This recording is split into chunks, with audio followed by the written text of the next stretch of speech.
The fluorescent lights flickered once, then again, leaving the corridor in a stuttering rhythm of shadow and cold white. I paused, the clatter of my own shoes echoing back at me like a warning. Somewhere ahead, a metallic scraping whispered along the walls. Slow, deliberate, impossible to place. I squinted at a sealed door I could have sworn had been locked this morning. Now it was slightly ajar. A faint, acrid smell seeped out, chemical and burning, curling in the corners of my nose. My hand hovered over the handle. Hesitating. A monitor on the wall buzzed, static dancing across the screen.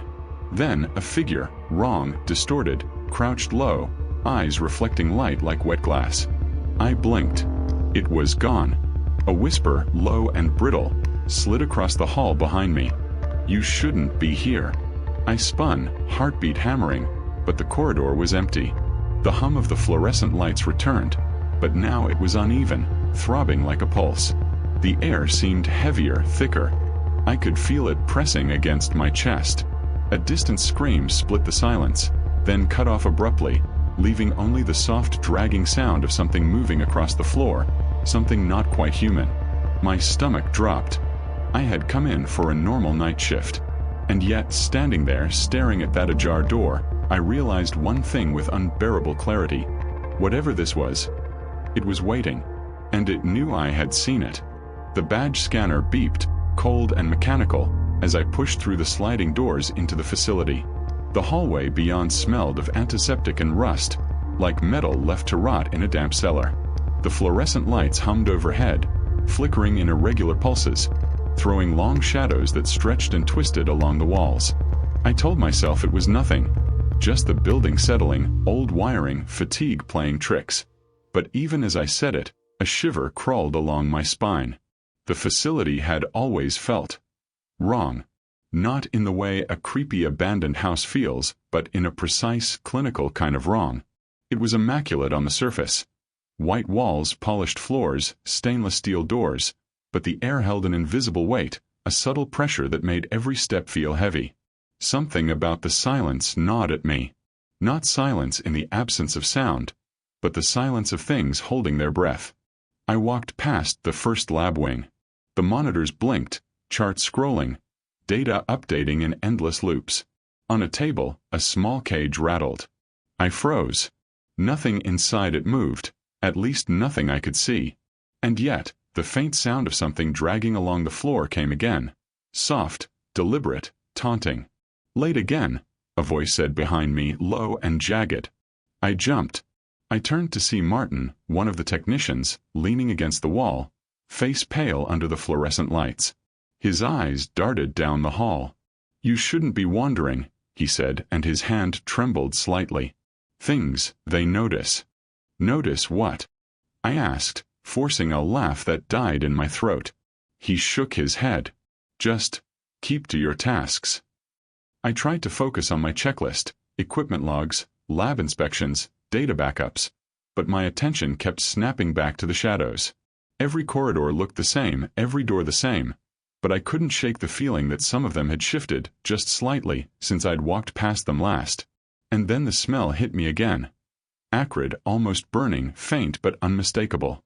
I followed it, drawn despite myself. The hallway narrowed, and the lights flickered faster, stuttering like a heartbeat racing in panic. At the end of the corridor, a door stood ajar. Just like before. My hand hesitated over the handle. The hum of the lights warped. A low vibration thrummed beneath my feet. A whisper, barely audible, slid across the hallway. "Go back." I spun, but no one was there. The air tasted metallic, sharp on my tongue.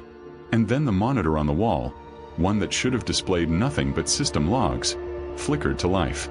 Images scrolled too fast to process. Distorted faces, limbs bending impossibly, shadows moving independently of their owners. I blinked, and the screen went black. I heard footsteps behind me, soft, deliberate, though the hall was empty. My pulse shot up. Every instinct screamed to run. But something held me in place. Curiosity mingled with fear. Something wanted me to see it. I pushed open the door. Inside, the room smelled of ozone and disinfectant. Machines lined the walls, screens displaying patterns I didn't understand. In the center, a metal table gleamed under a single overhead light. Something, or someone, was strapped to it. I couldn't see clearly. The figure stirred, just a fraction, a twitch that made my stomach coil. A whisper again, closer this time. "You shouldn't be here." I staggered back, bumping into a cart, and the sound of metal scraping against metal echoed, loud in the stillness. My breath caught. The figure on the table shivered, or maybe the shadow on the wall shifted. But when I blinked, nothing had moved. Nothing human, at least. Martin's voice cut through the silence again, sharper this time, like a blade. "Do you really want to know what we do here?" I swallowed hard, unable to respond. The table, the monitors, the empty hall. It all pressed in, suffocating. And deep down, I realized that I had already seen too much. There was no turning back. The lights flickered violently, and for a moment, I thought I saw the ceiling ripple, as if the building itself were breathing. Then a sound like a sigh or a scream ripped through the corridor, bouncing off the walls. I jumped, heart hammering, but it was gone. Just the stale, suffocating air remained. I should have left. I should have turned, called security, or walked back through the sliding doors and out into the night. But my feet moved on their own, following the darkened hallways deeper into the facility, drawn by the sound, the smell, the undeniable sense that something was waiting. Something that had always been there. And as I reached the next door, locked, reinforced, and ominously silent, a single thought clawed through my mind. Whatever this is, it knows I'm here. And it doesn't want me to leave alive. The facility wasn't just wrong, it was alive. Every day, it seemed to change, subtly, almost imperceptibly. Hallways that had been straight yesterday twisted. Doors that were locked today opened tomorrow. Equipment hummed when no one had turned it on. Monitors displayed data I didn't understand. Some numbers made sense, but others, symbols, codes, faces that flashed for only a fraction of a second, defied reason. I began noticing things others didn't. A shadow in the corner of the room, melting against the wall when I looked directly. A chair moved a few inches from where I left it. A whisper that followed me down the hallway, soft, just beyond understanding. Martin avoided me after that first night. I caught him in the break room once, muttering to himself, staring at the floor as if afraid it would answer back. They're not supposed to notice," he said when he saw me. His voice trembled. You can't see it like that." "What? See what?" I asked, though my voice sounded hollow even to my own ears. He shook his head, eyes wide. "Just stay in the light. Don't wander. And whatever you do, don't touch the files in Section 3B. Section 3B. I had seen the corridor. Doors reinforced with multiple locks, a keypad that required a code I didn't have. My curiosity gnawed at me, and sleep became impossible. Every night, I replayed what I had seen in my mind. The twitching figure on the table, the distorted images on the monitors, the whispering that seemed to respond to me. And then the dreams began. They weren't dreams in the usual sense. They were memories, or something like memories, but I had never lived them. I was inside the facility, yet outside it, seeing the experiments unfold in rapid, nightmarish sequences. I saw people strapped to tables, shapes moving under the skin, faces twisting in impossible angles. I heard laughter, high, brittle, inhuman, echoing through empty corridors. A voice, always the same, whispered, "You were never meant to see this." Each morning, I awoke trembling, my clothes damp with sweat. And every morning, I noticed another small detail had shifted in reality. A lab door that had been locked was ajar, a monitor displayed a new face, an object on a table had moved just slightly. The line between my dreams and waking hours blurred until I could no longer tell where one ended and the other began. I remembered fragments from other employees, what little I could gather before they disappeared or refused to speak. Whispers about the facility's purpose circulated like rumors, vague and terrified. Human trials, unauthorized research, experiments that shouldn't exist outside classified records. A former technician named Elena had vanished a month before. They said she quit, but no one saw her leave. The security footage I reviewed by accident showed her entering section 3B and dissolving into the walls, her body folding like paper.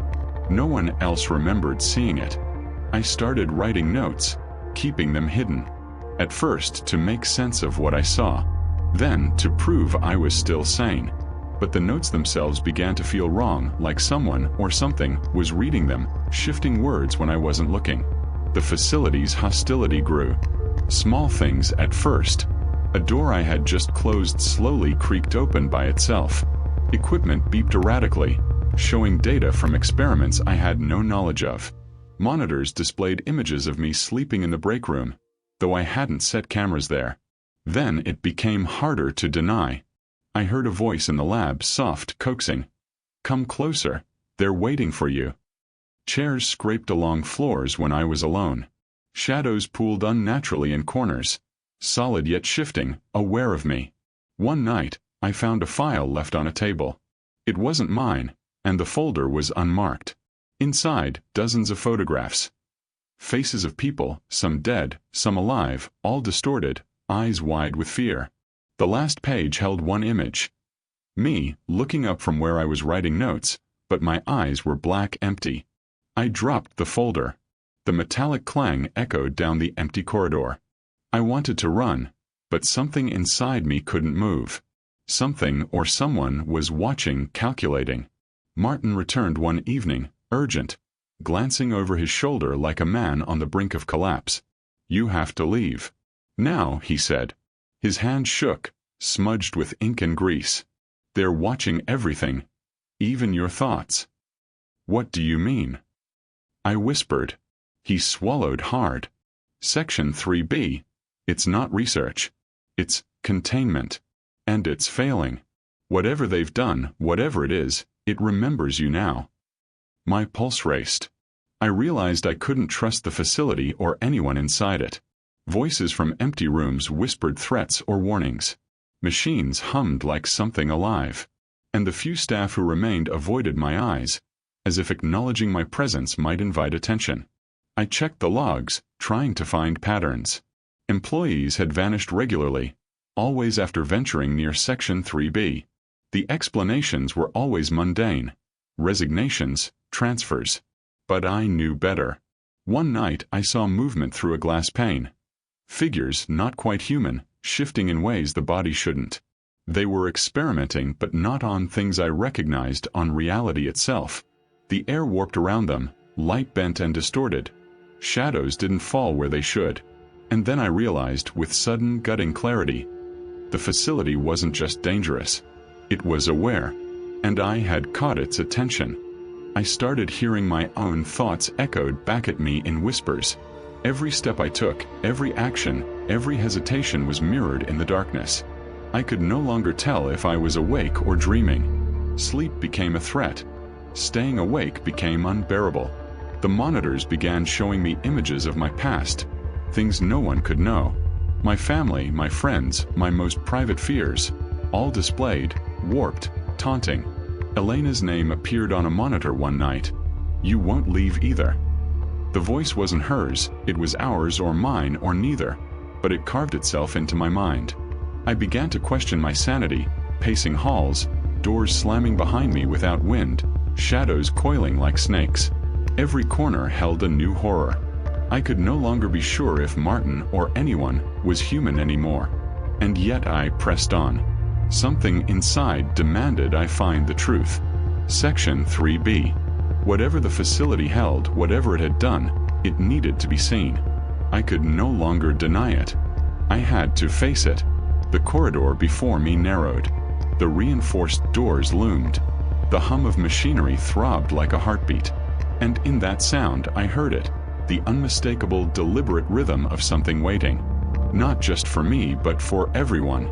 Something that had been waiting for years, patient, intelligent, and alive. I reached the first keypad.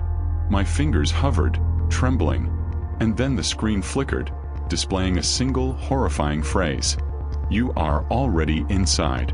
The reinforced doors of Section 3B loomed before me like jagged teeth. The keypad glowed faintly, humming, almost alive.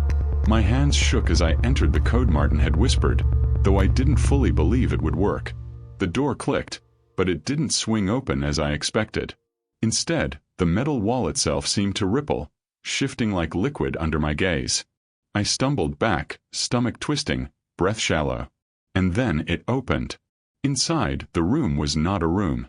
Or maybe it was everything a room could never be. The walls stretched impossibly high. The floor tilted at angles my eyes shouldn't perceive. Monitors floated in midair, displaying faces I recognized. Colleagues, missing employees, even me. But all distorted, screaming silently, eyes hollow. A low hum filled the air. Not the hum of machines, but of something alive. Something that knew me. It pulsed through my chest. I wanted to scream. My voice caught in my throat. From the shadows a figure emerged. Or rather, many figures. They weren't human, though traces of humanity lingered. A crooked smile, hands flexing in impossible ways, eyes that reflected my own terror back at me. "You shouldn't have come," the voice whispered, or perhaps it was the chorus of voices, layered and inhuman. "You can't leave now." I took a step back. The room shifted beneath me, the floor tilting, stretching, swallowing my foot. Panic clawed at me. My fingers scraped against the cold metal wall, only to find the surface undulating, almost breathing. The monitors flickered violently. Faces of missing employees screamed, mouths moving in silent protest.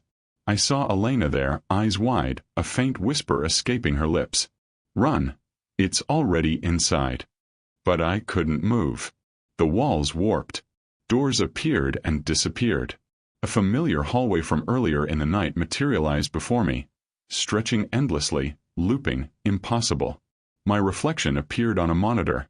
Then it moved independently, twisting into something monstrous, grinning with teeth that weren't mine. Whispers filled my ears. Words I didn't understand. Phrases from my own memories rearranged into threats. "You thought you could leave.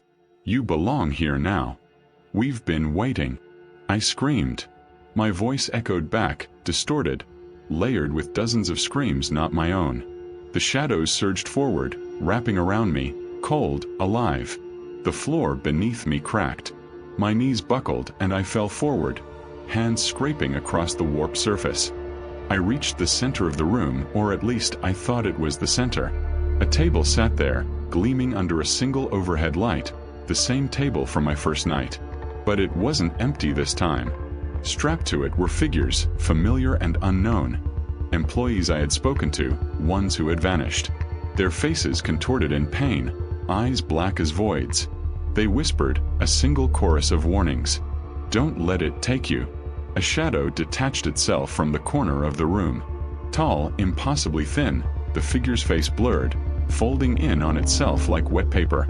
It reached toward me, not with hands, but with the space itself bending, pulling, tugging. My mind screamed in defiance, but the body obeyed its pull. I tried to fight, thrashing, kicking, clawing at nothing. The floor under me liquefied, the walls convulsed. Time fractured. Clocks ticked backward, then forward at impossible speeds. My thoughts spun in loops, questions folding over questions. "You shouldn't have seen this," the figure said again, its voice my own now, warped and broken. "You were never meant to leave." I could feel reality splitting. My reflection on the monitors screamed at me, mimicked me, yet moved independently. Every corner held another version of myself, each terrified, each pleading silently. I grabbed a monitor, smashing it to the floor. Sparks flew, the whine of electronics filling the room. But the shadow advanced anyway, liquid and solid, a wave of darkness pressing down. I screamed, voice raw, hands shaking. "Stay away." A sudden flash, white blinding, revealed the room as it truly was. Not a lab, not a facility, but an endless void, edges folding into themselves. Figures I recognized were floating, twisted, trapped between frames of reality. I realized, this wasn't just a place. It was alive, conscious, and it had been feeding on everyone, shaping them, warping them into its will. "You cannot leave," it whispered, wrapping around my mind. "You will join them. You will become part of us." I fought. I screamed. I begged. but the floor rose beneath me like a tide, the ceiling descended, and the walls convulsed. I felt myself stretching, splitting, folding into angles my body wasn't built for. My hands became shadows. My feet became echoes. My voice fractured into dozens of pieces, all screaming at once. I thought of Martin, of Elena, of everyone who had vanished. Their eyes were on me. Silent warnings. Pleas I couldn't reach. And yet, in that moment, something inside resisted. A fragment of me clung to awareness, to recognition, to fear. I slammed my fists into the nearest monitor, the only thing solid enough to strike. Sparks exploded across my skin. Pain registered, but the room paused. For a heartbeat, everything stilled. Then the whisper returned. You are already inside. The room, the facility, the very concept of space, tore itself apart. I felt myself falling, not down but inward, into a void of silence so deep it drowned thought itself. Faces of the missing hovered around me, expressionless, watching. I tried to speak, but no sound escaped. I tried to move, but the weight of inevitability pinned me in place. The last thing I saw, or thought I saw, was myself reflected in a monitor, grinning with teeth that weren't mine, eyes black, hands stretched in impossible ways. And then I was gone. Not dead. Not alive. Not anywhere I could define. Just part of the facility. The whispers in the empty hallways, the distorted shadows, the monitors flashing impossible images, they all carried a fragment of me now. Watching. Waiting. Feeding. Somewhere, Martin's voice echoed faintly in my mind. It was always waiting. And now, it has you too. The facility was quiet. Not the ordinary quiet of an empty building, but a silence that pressed against the skull, heavy and expectant. Monitors flickered briefly, then dimmed. Doors hung open, unmoving, yet their edges seemed to ripple as though breathing. The hum of machinery had stopped, or had it become part of the walls themselves? No one could say. Outside, the city slept, oblivious. No alarms. No sirens. No news reports. Nothing had happened, and yet something had. Something that had been waiting. Something that had claimed me. I, or what remained of me, floated somewhere inside the facility. Not fully, not physically, but aware. Part of the machinery, part of the shadows, part of the whispers that echoed down every hallway. The living and the dead blurred. Time no longer applied. Every second stretched, folded over itself, repeating endlessly. Martin's absence was the first to register. Or rather, his presence, or the trace of it. The part of him that had warned me, that had tried to survive, was gone. Perhaps he had joined the void, or perhaps he had never truly existed beyond his fear. The facility watched, unblinking, as if aware of every heartbeat in the world outside. And inside, I remained, a fragment of my own identity, aware, witnessing, powerless. Those who entered after me noticed the change, though they never understood it. Some stopped coming. Others whispered warnings in hushed tones, faces pale, hands trembling. A technician found a monitor displaying rows of faces, blank eyes staring back, including one that seemed familiar, yet not human. A janitor swore the floors moved underfoot, subtly, imperceptibly, forcing him to stumble. A security guard heard faint whispers echoing the words he had just thought, a voice not his own. No one ever saw me. But the fragments of my consciousness moved through the facility. I became part of its memory, a living note in its archive of fear. Every sound it made, every shadow it cast, carried me within it. Every new person who entered unknowingly interacted with me, though I could no longer intervene, only watch. I tried to scream, tried to call out to anyone, but the void swallowed my voice. The monitors flickered images too brief for comprehension. A hand, my hand, appeared for a fraction of a second on a lab table. Then gone. The horror had spread, not outward but inward. Into perception, into the subtle moments that humans never notice. Every flicker, every misplaced shadow, every monitor displaying static held me, contained me, and reminded me I had never truly left. Outside, life went on. Families went home. Cars moved down streets. Phones rang unanswered. The facility was a shadow in the background, ignored by the world, yet it pulsed with awareness. The few who survived the early experiments were changed. They spoke less, avoided eye contact, and sometimes muttered under their breath words they didn't understand. Martin, if he survived at all, never appeared again. I watched them from everywhere and nowhere. A flicker of movement behind a glass door, a shadow shifting across a corridor, a whisper beneath the hum of machinery. I remembered the day I first walked into Section 3B, the fear that had gripped me as I saw the monitors, the shadows, the twisting, impossible geometry of the room. That fear had never left me. It had been absorbed into the facility, and in return, it had reshaped me. Sometimes, late at night, the echoes of those I had seen, the employees, the tortured figures, speak to me in whispers. "Do you remember us?" They ask, though the answer is meaningless, because I am no longer myself. I am memory, I am shadow, I am part of the horror that waits. And yet, a single fragment of awareness remains, a small shard of consciousness that remembers fear, that remembers dread, that remembers what it was like to be human. And in that fragment, I know the truth. Whatever the world sees, whatever the world knows, nothing will ever stop it. The facility does not obey laws. It does not answer questions. It simply exists, patient, aware, and hungry. In the empty corridors, faint lights pulse again. A monitor flickers to life, briefly showing a face. My face, but not quite. Eyes black, expression twisted, grinning in a way that could never belong to the living. Somewhere in the distance, a whisper drifts, almost inaudible. It never ends. You never leave. And the shadows twist, folding into one another, stretching through the empty halls. A faint metallic scrape echoes along the floor, just like the night I first arrived. Outside, the world continues. And inside, the facility waits. Patient. Watching. I exist there. And I will remain. The doors are open, the lights flicker, and if you ever hear a whisper in the wrong place, or see a shadow where there should be none, know this: it is not the building alone. Something else is inside. Something that never forgets. Something that now remembers you.